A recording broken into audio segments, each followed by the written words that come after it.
समी ना टीचर का हाथ पकड़ते हुए कहती है कि thank you so much teacher. तो टीचर अपना हाथ छुड़ाते हुए कहती है कि ज़्यादा इमोशनल होने की कोई ज़रूरत नहीं, मैं सिर्फ ये एक लॉयर के हिसाब से कर रही हूँ, मैं कोई भी पर्सनल नहीं हो रही हूँ। क्योंकि तो मिस समी कहती है क्योंकि, तो टीचर कहती है कि क्योंकि हमारी दोस्ती तो दारू के साथ मेरे सिस्टम से ऑलरेडी बाहर निकल चुकी है। वो मिस अमी का डायलॉग उन्हें चिपका देती है। ये सुन के मिस अमी कहती ओह। फिर टीचर वहाँ से गुस्से में चली जाती है और मिस अमी ना उसे कहती है कि बाय बाय, और पीछे से कहती है कि ये तो बहुत चालाक है। फिर ना हम मिस लेवन को देखते हैं जैक के साथ, और मिस लेवन ना जैक को कह रही होती है कि तुम अपने मिस्ट्रेस के लिए रोना बंद करोगे क्या नहीं। तो जैक कहता है कि देखो मैं लाऊं, अगर मुझे पता होता ना तुम वहाँ पे अम्मी को ताने मारने के लिए जा रही हो तो मैं तुम्हारे साथ कभी नहीं जाता। तो मिस लेवन कहती है कि आखिर तुम कहना क्या चाहते हो जैक, हाँ तुम मेरे साइड में नहीं हो। फिर जैक कहता है कि पर अम्मी मेरे साथ हमेशा अच्छी रही है, चलो हम लोग सेपरेट हो जाते, हम दोनों के लिए यही सही रहेगा। तो मिस लेवन कहती है क्या क्या कह रही हो तुम, और उसके पीछे आते हुए कहती है कि क्या मतलब है तुम्हारा, हम अलग हो जाएंगे। ये देखो तुम्हारी मिस्ट्रेस ने क्या स्टेटस लगाया है।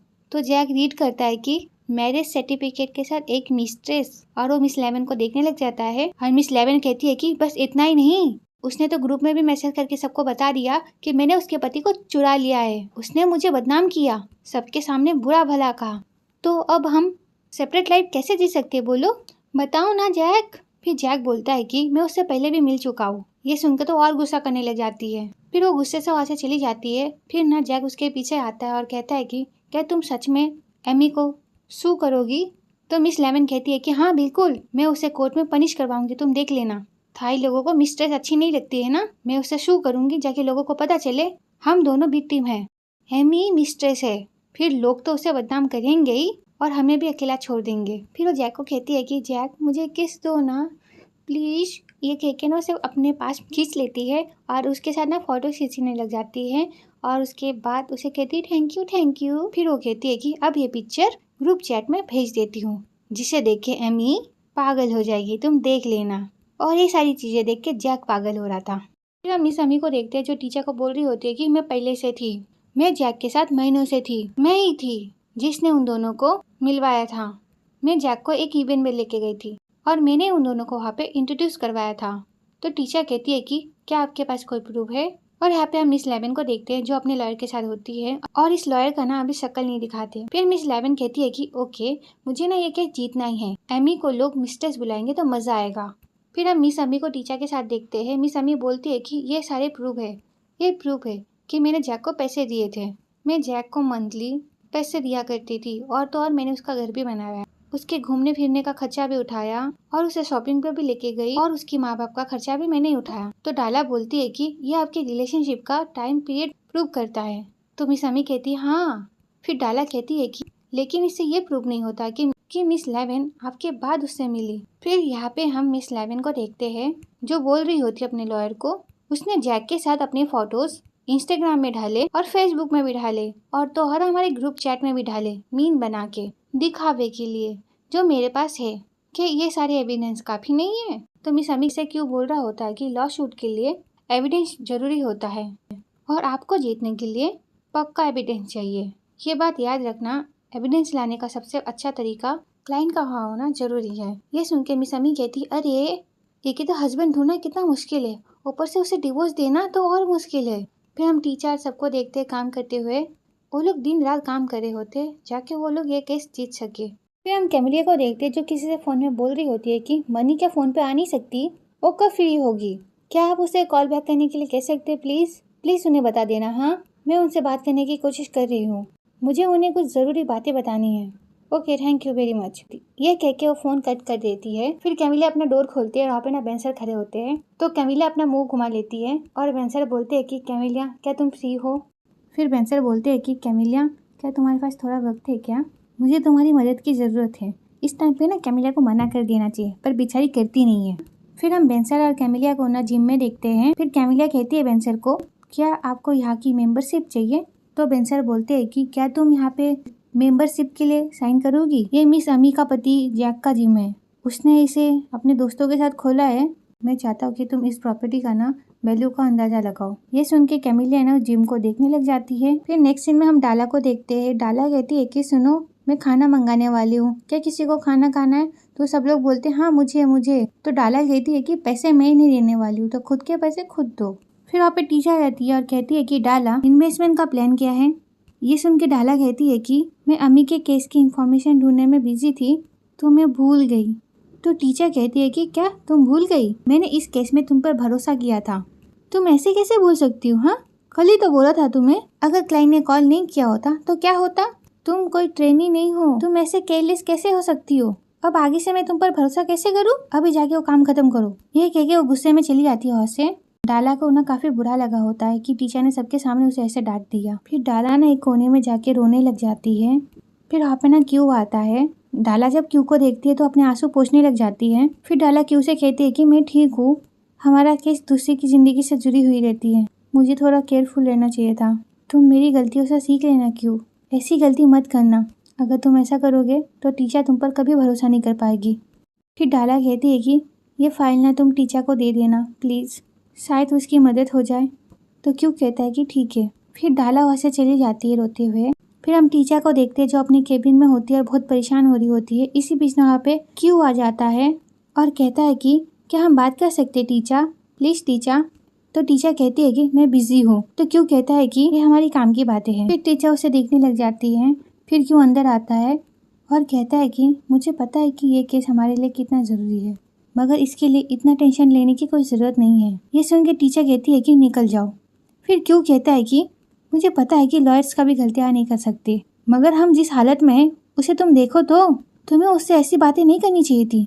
हम यहाँ पे दिन रात काम करते हैं, हम अपना 100% देते हैं, हम घर तक नहीं जाते। तुम अचानक से उठ के किसी भी स्टाफ को बुरा भला नहीं कह सकती। तो टीचर कहती है कि गेट आउट।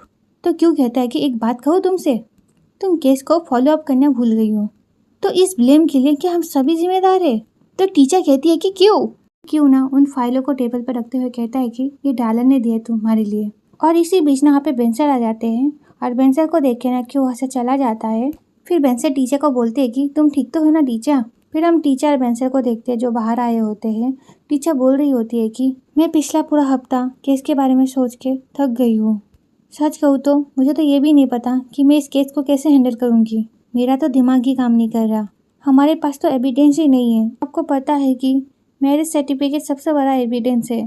फिर बेंसर बोलते हैं कि आई एम सॉरी टीचर कि मैंने तुम्हें ये केस दिया, ये थोड़ी मेरी भी जिम्मेदारी थी। तो टीचर कहती है कि मैं भी थोड़ा ज़्यादा केयरलेस हूँ। टीचर और बेंसर को ना साथ में क्यों देख लेता है और इसी बीच ना टीचर को मिस अमी का कॉल आ जाता है। टीचर कॉल उठाते और कहती है हेलो मिस अमी।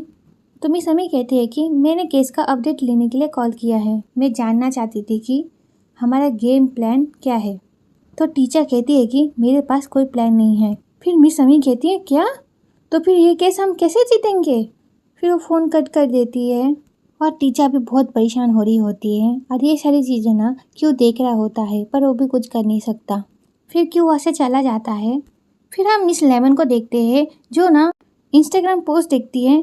उसमें ना मिस अमी ने लिखा था गलत लॉयर पे भरोसा कर लिया। ये देखे तो बहुत खुश हो जाती है और जैक के पास जाती है, उसके पास बैठ जाती है और कहती है कि देखो अमी ने क्या पोस्ट किया है। फिर वो कहती है कि मुझे पता है ये केस कौन जीतेगा। ये कह के हंसने लग जाती है और ये सारी चीज़ें देख के ना जैक को बिल्कुल अच्छा नहीं लग रहा होता है। फिर हम क्यू और डाला को देखते हैं जो कोर्ट के सामने खड़े थे। फिर क्यू ना डाला से बोलता है कि क्या टीचर यहाँ पे आ गई क्या? उसने 6 बजे मैसेज किया था कि वो यहाँ पे आ गई है, पर ट्रायल तो 8:30 बजे का है ना। फिर डाला कहती है कि ऐसे तो टीचर कोर्ट जल्दी आया करती है, लेकिन आज इतना जल्दी क्यों आई है पता नहीं, तो चलो पता करते हैं। फिर वहाँ पे टीचर रहती है और कहती है कि चलो चलते हैं। फिर दोनों टीचर के पीछे पीछे जाने लगते हैं। फिर हम टीचर को देखते हैं टेम्पल के सामने खड़ी थी और ना बहुत सारी अगरबत्ती अपने हाथ में रखी हुई थी। वहाँ पे चढ़ा देती है अगरबत्ती और कहती है कि प्लीज मेरी मदद करो, अगर मैं ये केस जीत गई तो मैं हर कोई केस जीत सकती हूँ। ये कह के वहाँ से चली जाती है और क्यू और डाला ना बस टीचर को देखे जा रहे होते हैं। बेंसर के असिस्टेंट और कोई ना साथ में खड़े होते हैं और कोई बोलती है कि अच्छा सुनो, इस वक्त क्या टीचर कोर्ट में है? पता नहीं वो ठीक भी है क्या नहीं। तो बेंसर की असिस्टेंट कहती है कि पता नहीं मुझे ये कहना चाहिए क्या नहीं, पर आज से पहले मैंने बेंसर को इतना परेशान कभी नहीं देखा। तो कोई कहती है क्यों? फिर कैमरा की असिस्टेंट आ जाती है और कहती है कि कम ऑन मिस अमी कोई ऐसी वैसी औरत नहीं है, कितने सारे लॉयर्स उनका केस लेना चाहते हैं, अगर वो हार गई तो हमारे फॉर्म के लिए बहुत बुरा होगा। और तो और मिस्टर बेन भी मुश्किल में पड़ जाएंगे। कीट और ओंग आते और कहते हैं कि टीचर ये केस जीत जाएंगी, हमें उन पर पूरा भरोसा है। फिर कोई कहती है कि मगर वो दूसरी औरत के पास मैरिज सर्टिफिकेट है और हमारे पास जो क्लाइंट है उसे उल्लू बनाया गया है, तो टीचर इस केस को कैसे जीत पाएगी। तो ओंग और कीट कहते हैं कि हम लोग इस केस में दिन रात लगे पड़े हैं, हमने कितनी तैयारी की है, हमें यह केस जीतना ही होगा, हम जीत के रहेंगे अभी हर हालत में। इसी बीच ना वहाँ पे शार्क सर आ जाते हैं और कहते हैं कि तुम लोग कितने बेवकूफ हो, इतना घमंड अच्छी बात नहीं है तुम्हारे लिए। तुम्हें पता भी है क्या दूसरी क्लाइंट का लॉयर कौन है। तो सब लोग बोलते कौन है वो। तो शार्क सर बोलते हैं कि मैं बताता हूँ तुम लोगों को। और कौन, एक सीनियर लॉयर है, उसने अपनी डिग्री वहाँ से ली है जहाँ से मैं पढ़ा हूँ। उसके बाद शिकागो में हम दोनों को पढ़ने के लिए स्कॉलरशिप मिली। और तो और वो काफी बड़े केसेस लेता है, सिविल केसेस, क्राइम केसेस, और वो फैमिली केसेस में स्पेशलाइज है। पता है वो काम में हमेशा इतना अच्छा है जिस वजह से वो हमेशा टॉप करता है। इस वजह से हमने उसे तो एक निकनेम भी दिया है और वो है डीप रेंजर। और ये सुन के सब लोग कहते क्या डीप रेंजर, इसका मतलब वो टॉयलेट साफ करता है। और ये सुन के सब लोग हंसने लग जाते हैं। फिर शार्क सर कहते हैं कि उसका मजाक उड़ा रहे हो, हाँ उससे मिलोगे ना तुम्हारी बोलती बंद हो जाएगी। फिर कोई कहती है कि क्या बात है, अब तो मुझे पूरा भरोसा हो गया है कि टीचर बहुत बड़ी मुसीबत में है। तो किट कहता है कि पर मैं टीचर पर पूरा भरोसा करता हूँ। फिर ओम कहता है कि हाँ सही कहा। फिर कोई कहती है कि अच्छा सुनो, ये कैसा रहेगा, अगर टीचर जीतेगी तो मैं तुम सबको बबल टी पिलाऊंगी, और ऐसे भी टीचर का जीतना मुझे तो बहुत मुश्किल लगता है, तो फिर तो मुझे किसी को भी बबल टी पार्टी नहीं देनी पड़ेगी। फिर वहाँ पे बेंसर आ जाते हैं और कहते हैं कि ये कैसा रहेगा, लेकिन अगर टीचर हार गई तो भी मैं सबको बबल टी पिलाऊंगा।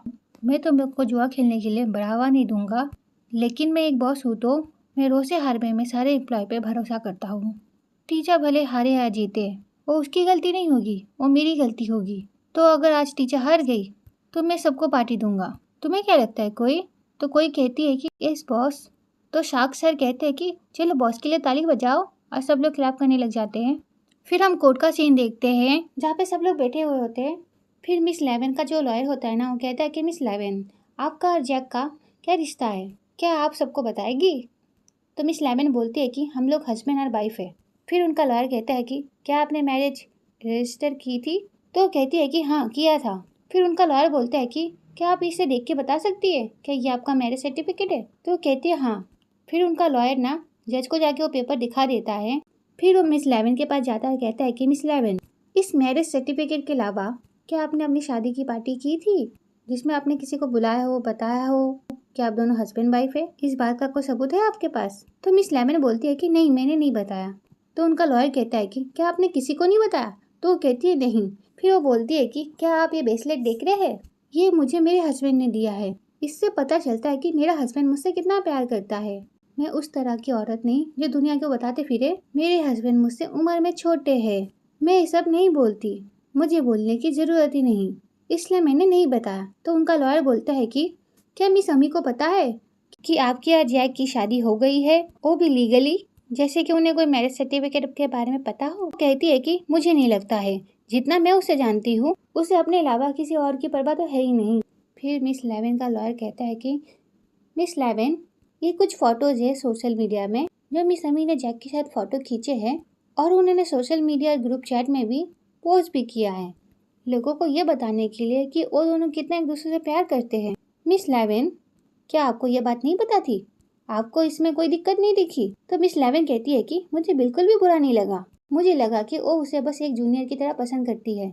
और मैं आपसे सच कहूंगी कि मुझे ऐसा लगता है कि मेरा हस्बैंड मिस अमी को उन्हें अपना एक रिश्तेदार समझता है, उसके अलावा कुछ नहीं। मैं एक चीज से जेलस नहीं हूँ, बिल्कुल भी नहीं। फिर मिस लेवन का जो लॉयर होता है ना, वो सारे प्रूफ जाके जज को दिखा देता है और कहता है कि नो फॉर द क्वेश्चन, ये कह के वो अपनी जगह में जाके बैठ जाता है। फिर टीचर उठती है और मिस लेवन के पास जाती है और उसे देख के ना बस स्माइल की जा रही होती है। ये देख के ना मिस अमी बोलती है डाला को, ये टीचर हंसी क्यों जा रही है। तो डाला कहती है कि क्योंकि वो अब शिकार करने वाली है। ये सुन के तो मिस अमी शॉक हो जाती है। फिर टीचर बोलती है मिस लेवन आपके और जैक के खिलाफ मिस अमी ने फ्रॉड केस किया है, और उसके सामने एक पेपर रखते हुए कहती है कि क्या ये सही है। फिर हम उस सीन को देखते हैं जब बेंसर और टीचर ना बाहर थे, तब बेंसर ने ना टीचर को बताया था जैक के जिम के बारे में। वो बताते हैं कि उन्होंने एक जिम एक्सपर्ट को बुलाया था जैक के जिम के बारे में पता लगाने के लिए। उसकी वैल्यू ना 5 मिलियन से ज़्यादा नहीं है, पर मिस अमी ने कहा कि जैक ने उनसे इस जिम में इन्वेस्ट करने के लिए 7 मिलियन मांगे थे। यह सुन के टीचा शॉक हो जाती है और उस चीज़ को देखने लग जाती है। फिर बेंसर बोलते हैं कि मुझे लगता है कुछ तो गड़बड़ है। फिर टीचा सबके पास जाती है और कहती है कि मैं मिस लेमन और जैक के खिलाफ फ्रॉड का चार्ज लगाकर केस करने वाली हूँ। फिर हम नेक्स्ट डे का सीन देखते हैं जहाँ पे ना टीचा मिस लेमन से सवाल पूछ रही होती है और कहती है कि मिस लेमन ये देखिए और बताइए क्या ये आपका सैलून है? तो मिस लेमन कहती है हाँ बिल्कुल, ये मेरा ही सैलून है। फिर हम देखते हैं कि डाला ने इस सैलून के बारे में क्या पता लगाया था। डाला ने किसी को कॉल किया था और उनसे पूछती है कि मैं अपने सैलून बनाने के लिए एक कॉन्ट्रैक्टर ढूंढ रही हूँ। और क्यू ने भी पता लगाया था कि मिस लेमन का जो सैलून है ना, उसके साइज़ का एक सैलून लेने में कितना भाड़ा देना पड़ेगा। और डाला ने जिसे कॉल किया था ना, वो वही कॉन्ट्रैक्टर है जिसने ना चेतरा का सैलून बनाया था। फिर डाला बोलती है कि क्या आप ही ने बनाया है? तो कहता है कि हाँ मैंने ही बनाया है। तो ये सुन के डाला कहती कि अरे ये तो कितनी अच्छी बात है। इससे डाला को पता चल जाता है कि उसमें कितना खर्चा आया है। फिर यहाँ पे हम क्यू को देखते हैं, फ़ोन पे उस आदमी को बोल रहा होता है कि क्या आप मुझे एक डिटेल कोड दे सकते हैं? तो मैं आपको सोच के बताऊंगा। तो आदमी कहता है कि हाँ क्यों नहीं। फिर हम कोर्ट का सीन देखते हैं जहाँ पे टीचर बोलती है मिस लेमन को, मैंने जहाँ तक पता लगाया है अगर मुझे आपके जैसा एक सैलून बनाना हो तो मुझे 2 मिलियन इन्वेस्ट करना ही पड़ेगा। तो मिस लेमन का जो लॉयर होता है वो कहता है कि ऑब्जेक्शन माय लॉर्ड, मुझे लगता है कि इन सवालों का ना इस केस से कोई भी लेना देना नहीं है। तो टीचर कहती है कि मैं आपको विटनेस की फाइनेंशियल ऑब्लिगेशन दिखाना चाहती हूँ। तो जज बोलते हैं प्लीज कैरी ऑन। तो टीचर मिस लेमन को कहती है कि तो आपने अपने सैलून में कितना इन्वेस्ट किया है, आप मुझे बताइए। तो मिस लेमन कहती है कि मुझे याद नहीं। तो टीचर बोलती है कि प्लीज आप एक बार इसे देख लीजिए, ये तो आपका पासबुक है ना? तो बोलती है हाँ ये तो मेरा ही है। तो टीचर कहती है कि कई महीनों तक आपके अकाउंट में 6 बार आपके अकाउंट में पैसे ट्रांसफर किए गए थे, क्या आपको याद है कौन से अकाउंट से आपके अकाउंट में पैसे आए हैं? तो मिस लेमन कहती है नहीं मुझे याद नहीं है। तो टीचर बताती है वो जैक के अकाउंट से आपके अकाउंट में पैसे आए थे। मिस लेमन कहती है मुझे याद नहीं है। फिर टीचर बोलती है कि क्या आपको पता है जिस टाइम पे आपके अकाउंट्स में पैसे आ रहे थे उस टाइम पे ना मिस्टर जैक ने मिस अमी से पैसे मांगे थे। और ये रहा मेरे पास स्क्रीनशॉट उस मैसेज का। मिस्टर जैक ने उस मैसेज में कहा था कि उन्होंने जिस दोस्त के साथ मिलकर जिम खोला है वो अभी मुसीबत में है। उस टाइम जैक ने अमी से ज्यादा पैसे मांगे थे। तो मिस लेमन कहती है कि मुझे नहीं पता। फिर टीचर कहती है ये कितनी अजीब बात है, मिस्टर जैक का जिम लॉस पे जा रहा था, उन्हें जब ज्यादा पैसों की जरूरत थी पर उन्होंने तब भी आपको इतने सारे पैसे भेज दिए। मैंने फिर से अकाउंट चेक किए और मुझे पता चला कि मिस्टर जैक ने जो 6 बार आपके अकाउंट में पैसे भेजे थे, आपने वो सारा पैसा अपने सैलून के कॉन्ट्रैक्टर को ट्रांसफर किए थे। तो मिस लेमन कहती है कि तुम ये कहना चाहती हो कि जैक ने अमी से पैसे लेके मुझे दिए? हाँ ऐसा भी तो हो सकता है ना, वो किसी और तरीके से पैसा कमाता हो। मुझे जो पैसे मिले थे वो अमी के थे, इस बात का तुम्हारे पास कोई प्रूफ है क्या? बताओ मुझे। और जहाँ तक वो मैसेज की बात है, ऐसा भी तो हो सकता है ना कि मैसेज तुमने मुझे फंसाने के लिए खुद से बनाए हो।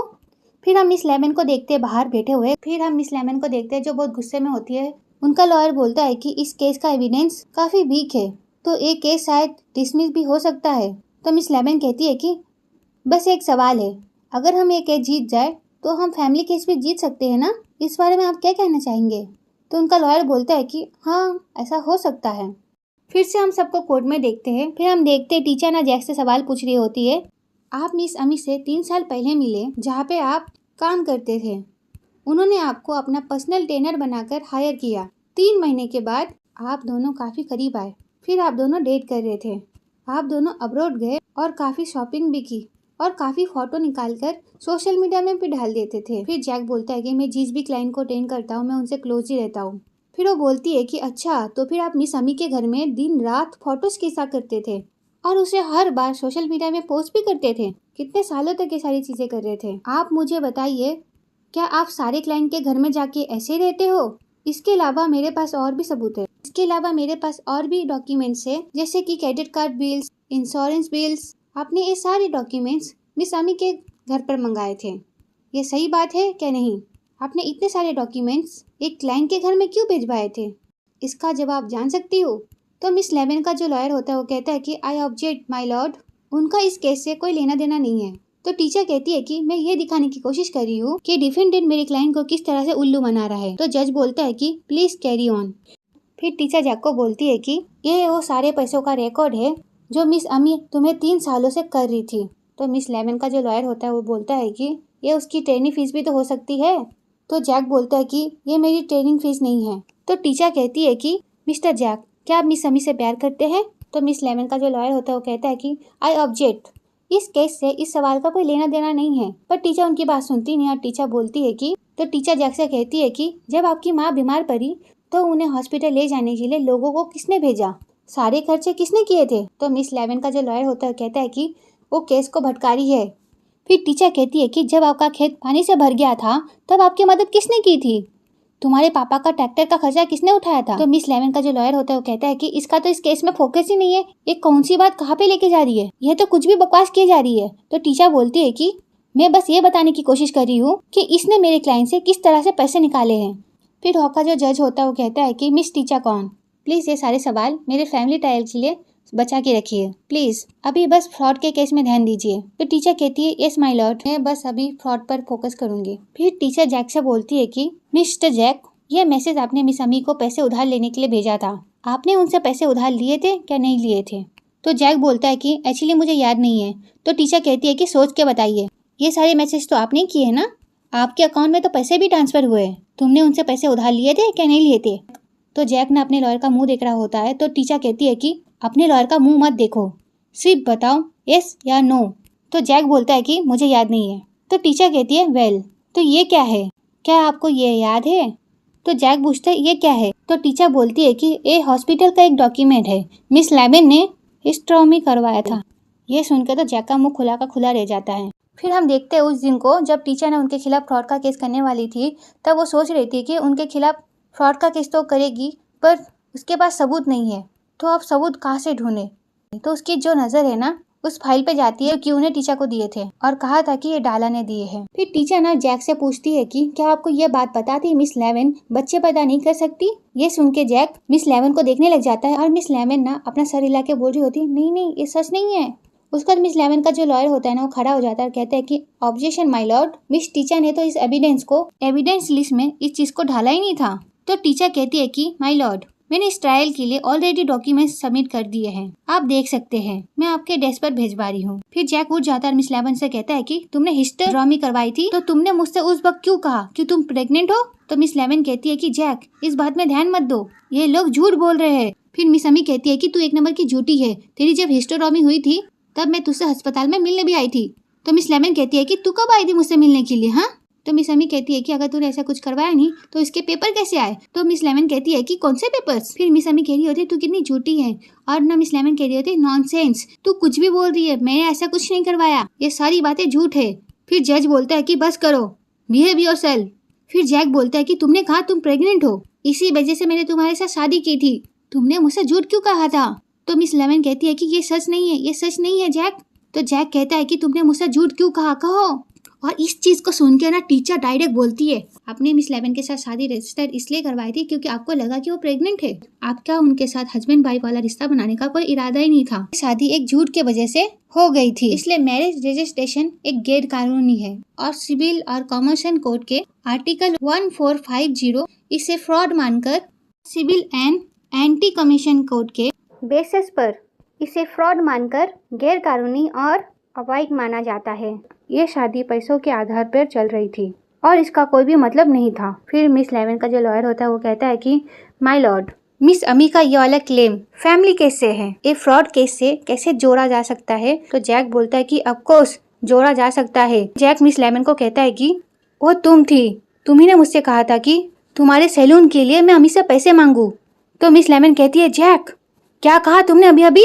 जैक बोलता है कि मेरे फोन में ना चैट्स है अभी भी, तुम्ही ने मुझसे कहा था कि मैं अमी से पैसे मांगू, ये बोलकर मैं पैसे मांगू कि मेरे जिम के लिए मुझे पैसे चाहिए और वो मुझे ज़्यादा पैसे देके मेरी मदद करे, बोलो बोला था कि नहीं? तो मिस लेमन बोलती है जैक। टीचर मौके में चौका मारते हुए कहती है जैक से क्या मैं एविडेंस ले सकती हूँ? तो जैक ना उसे अपना फोन दे देता है। फिर टीचर ने उस फोन को जज को दे देती है। तो मिस लेमन का जो लॉयर होता है ना वो कहता है कि लॉर्ड आई ऑब्जेक्ट, जिस एविडेंस की वो बात कर रही है वो विटनेस का फोन है और मिस टीचर का एविडेंस नहीं है, फिर वो इसे यूज नहीं कर सकती है। और अगर वो मेरे क्लाइंट के खिलाफ उनके एक पति के फोन को यूज करती है तो ये मेरे क्लाइंट के साथ नाइंसाफी होगी और ये तो गलत है ना।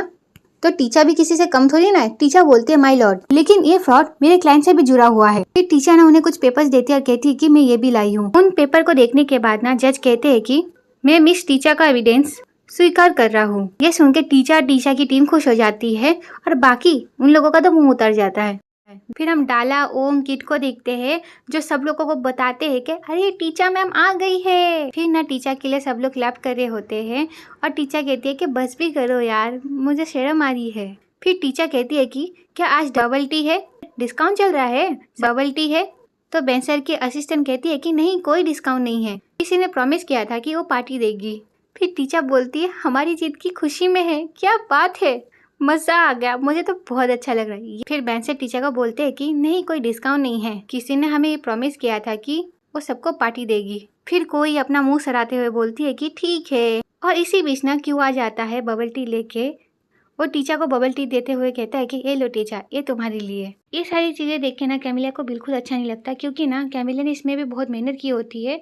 वो जिम के बारे में पता तो कैमिलिया ने ही लगाया था ना, पर किसी को इस बारे में नहीं पता। फिर कैमिलिया अपने केबिन में जाती है और अपना गुस्सा निकालती है। फिर हम टीचर को देखते हैं। टीचर अपने केबिन में जा ही रही होती है तो देखती है किसी का डेस्क रखा हुआ है, तो कहती है कि ये किसका डेस्क है। तो वहाँ से ना क्यों आ जाता है और कहता है कि ये मेरा डेस्क है। तो टीचर कहती है क्या? तो टीचर कहती है कि किसने कहा तुम यहाँ पे बैठ सकते हो। तो क्यों कहता है कि कम ऑन, तुम भूल गई ना टीचर, तुम्हें याद है मैंने तुमसे क्या कहा था? मुझे बस अम्मी के केस में एक बार प्रूव करने दो, अगर मैं जीत गया तो तुम मुझे अपने टीम में शामिल करोगी। इतनी जल्दी भूल गई तुम? तो टीचर कहती है कि मैंने ऐसा कोई प्रॉमिस नहीं किया था। तो क्यों कहता है कि तुमने नहीं किया, लेकिन मिस्टर बेन ने किया, और मुझे नहीं लगता कि उन्हें इस बात से कोई प्रॉब्लम है। फिर क्यों ना टीचर को कुछ देता है और कहता है कि ये लो, ये तुम्हारे लिए। तो टीचर कहती है कि ये क्या है। तो क्यों बोलता है कि जब भी तुम कोई प्रॉब्लम में रहोगी और वो प्रॉब्लम सॉल्व नहीं होगी तो तुम इस सिल्वर बॉक्स में उस इंसान का नाम लिख सकती हो और वो इंसान तुम्हारी मदद करेगा और फिर तुम्हारी प्रॉब्लम सॉल्व हो जाएगी। टीचर उसका बॉक्स उसे लौटाते हुए कहती है कि कुछ भी। फिर क्यों कहता है कि कोई बात नहीं मिस टीचर, मैं जी जान लगा के काम करूंगा, प्लीज मुझे गाइड करना मेरी बॉस, ठीक है। फिर हम क्यू को बेंसर के ऑफिस में देखते हैं, जहाँ पे क्यू बोलता है कि लेकिन क्यों बॉस। तो बेंसर बोलते हैं कि हमारे पास अभी भी काफ़ी सारे केसेस है, शार्क और उसकी टीम मुझे नहीं लगता कि वो हैंडल कर पाएंगी, इसलिए मुझे लगता है कि तुम अगर उनके साथ ज़्यादा रहोगे तो उनकी काफ़ी मदद होगी, और अगर तुम उनके साथ रहोगे तो तुम्हारे पास ज़्यादा एक्सपीरियंस होगा अलग अलग केसेस के बारे में। तो क्यों कहता है कि क्या यही एक रीज़न है बॉस। तो बेंसर बोलते हैं कि तुम्हें क्या लगता है और क्या रीज़न हो सकता है। क्यों उनके सामने कुछ बोल तो नहीं पाता, पर हमें भी पता है बेंसर ने क्यों ऐसा किया है।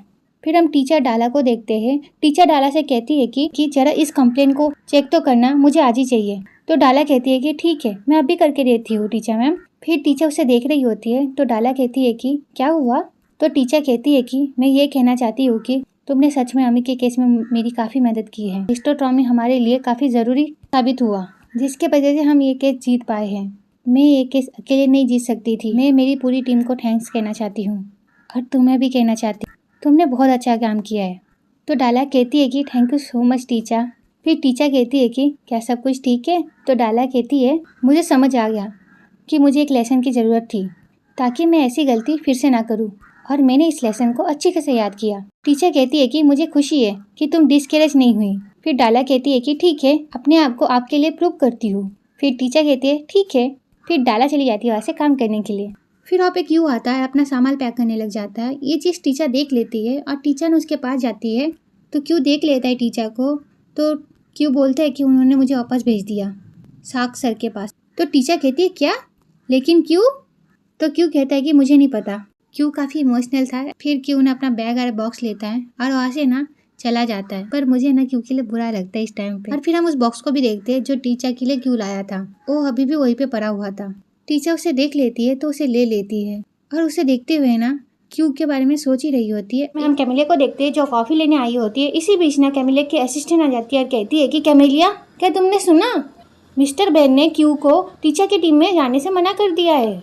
तो कैमिलिया कहती है कि तुम ये सब मुझे क्यों बता रही हो, आखिरकार मेरा इन सब से क्या लेना देना है, बताओ। तो कैमिलिया की असिस्टेंट बोलती है कि अगर टीचर उसे खुद मना करती तो बात अलग थी, लेकिन मिस्टर बेन ने खुद उसे मना कर दिया, शायद उन्हें जलन हो रही है क्यू से। तो कैमिलिया कहती है कि ताओ अभी बस करो। तो ताओ कहती है कि लेकिन ये सच भी तो हो सकता है ना।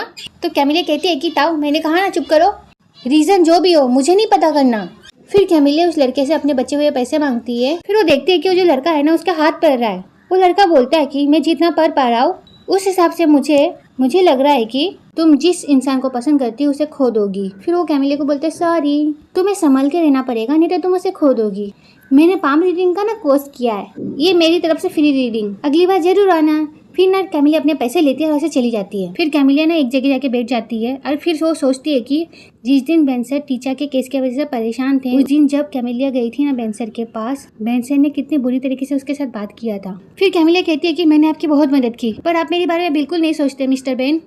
फिर वो खड़ी होती है और कहती है कि बस अब बहुत हो गया, आज से और अभी से मैं आपकी परवाह नहीं करूंगी। फिर कैमिलिया बड़ी एटीट्यूड से वहाँ से चली जाती है। वो लिफ्ट में चली जाती है और उसके बाद नेक्स्ट फ्लोर में ना बेंसर होते हैं। फिर बेंसर को देख के तो उसका सारा ईगो एटीट्यूड सब चला जाता है।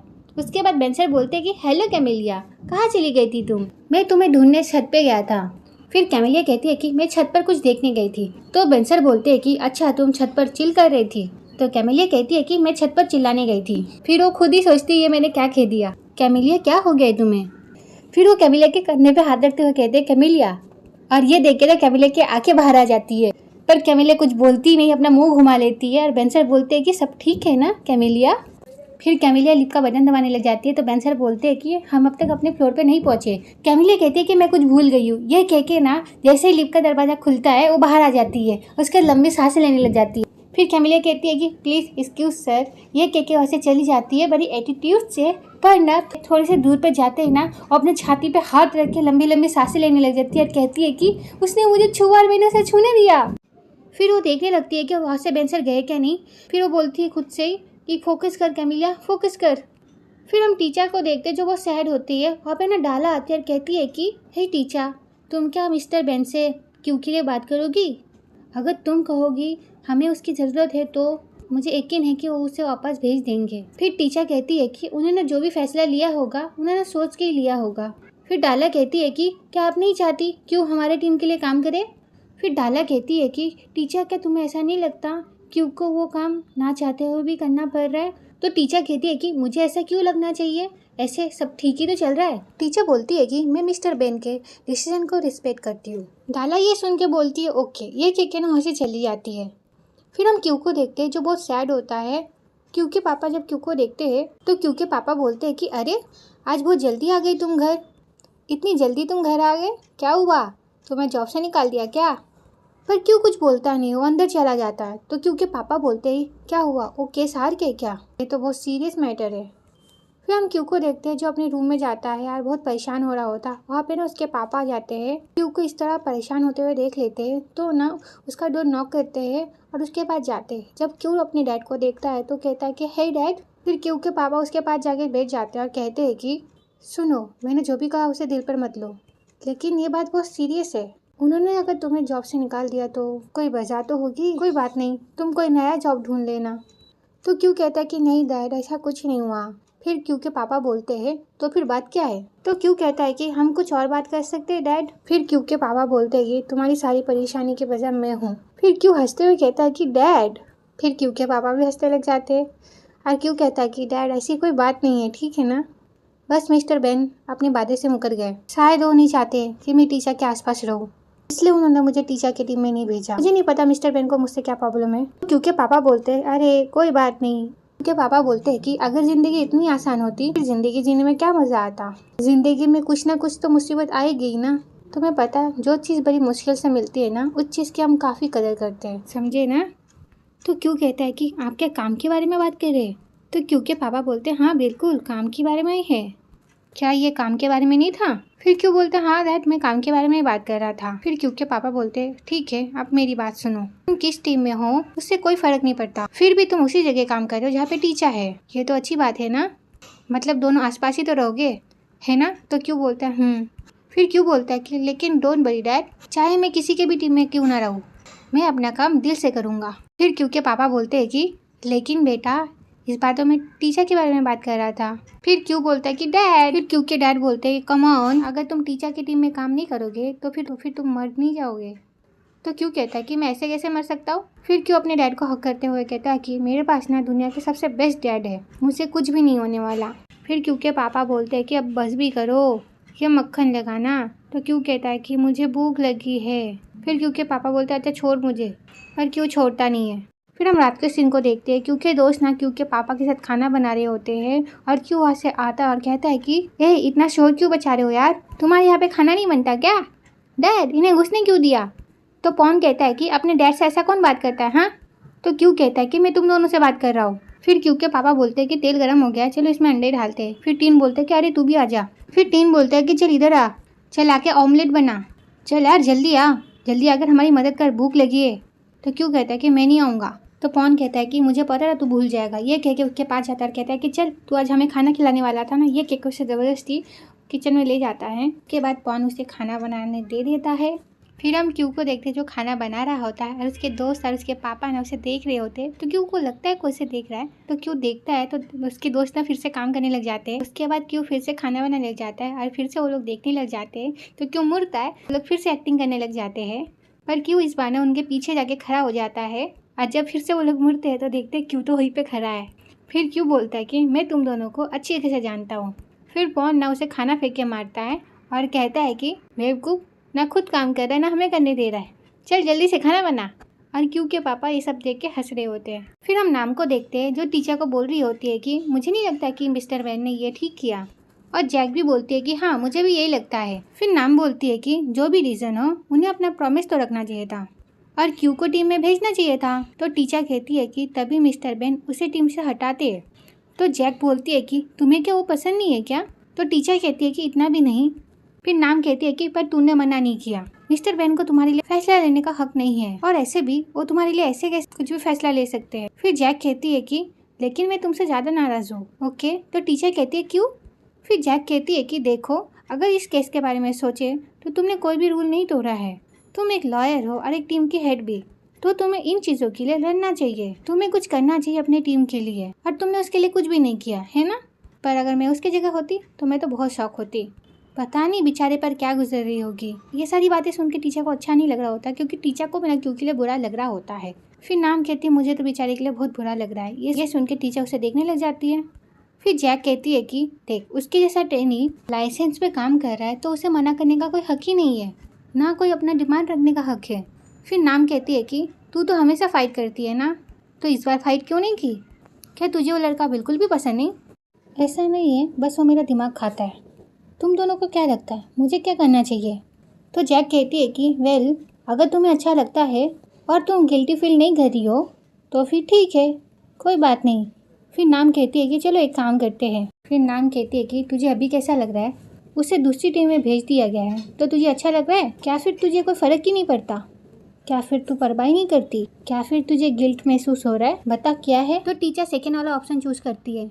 ये देख के नाम कहती है कि अच्छा तो फिर अभी तुझे अच्छा लग रहा है क्या फिर बुरा? जल्दी बता। फिर टीचर कहती है कि मैं ये लास्ट वाला चुनूंगी और जैक कहती है मैं बीच वाला चुनूंगी। फिर नाम कहती है कि सबको बीच वाला ही पसंद आता है। फिर टीचर कहती है कि मेरा मतलब है आखिरी वाला। फिर नाम कहते हैं कि नहीं नहीं मिडिल फिंगर सही है। टीचर को छेड़ते वो लोग हंस रहे होते हैं। फिर हम टीचर नाम को ना वॉशरूम में देखते हैं। इसी बीच नाम को सी का कॉल आ जाता है तो नाम कहती है कि ओ सी का कॉल आ रहा है, उसका तो उठा लेती है। वो उसे कहती है हेलो। इसी बीच ना जैस भी बोलती है हेलो। तो टीचर कहती है क्या हुआ जैस?